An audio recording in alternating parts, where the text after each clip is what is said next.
আসসালামু আলাইকুম।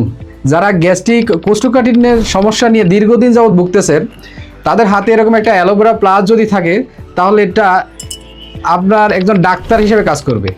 এটা আপনি প্রতিদিন সকালে এরকম হাফ গ্লাস পানিতে এক চা চামচ পাউডার মিশ্রিত করে রেখে দিবেন 10 মিনিট।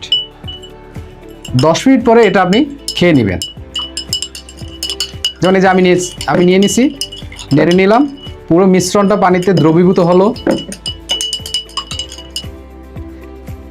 গোলানো শেষ।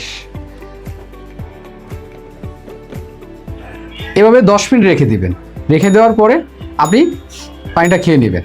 আর যদি আরও ভালো রেজাল্ট পেতে চান, তাহলে রাতে এভাবে গুলে রেখে দিবেন, সকালে খালি পেটে খেয়ে নেবেন। যেমন 10 মিনিট হয়ে গেল, এখন আমি খেয়ে নিচ্ছি। সেরকম একটা টেস্ট, মুখটা একটু মিষ্টি মিষ্টি লাগতেছে। আর ন্যাচারাল যে একটা ফ্লেভার, এটার থেকে ন্যাচারাল ফ্লেভারটা পাবেন। আসলে আমরা তো রাসায়নিকের দিকে ছুটতে এখন শুধু রাসায়নিকের গন্ধেই পেট ভরে যায়, আর ওই গন্ধ থেকে পেট আরও ভারী হয়ে যায়। গ্যাস্ট্রিকের সমস্যা হবে না কেন? ন্যাচারাল জিনিস খান, ন্যাচারালভাবে সুস্থ থাকুন। তাই যারা গ্যাস্ট্রিক এবং কোষ্ঠকাঠিন্য থেকে স্থায়ী সমাধান নিতে চান, তারা এখনই আমাদের অ্যালোভেরা প্লাসটি অর্ডার করুন। অর্ডার করতে অর্ডার নাও বাটনে ক্লিক করুন, অথবা স্ক্রিনে দেওয়ার নাম্বারে যোগাযোগ করুন, অথবা আমাদের ইনবক্সও মেসেজ করে অর্ডার করতে পারেন। ধন্যবাদ। আসসালামু আলাইকুম।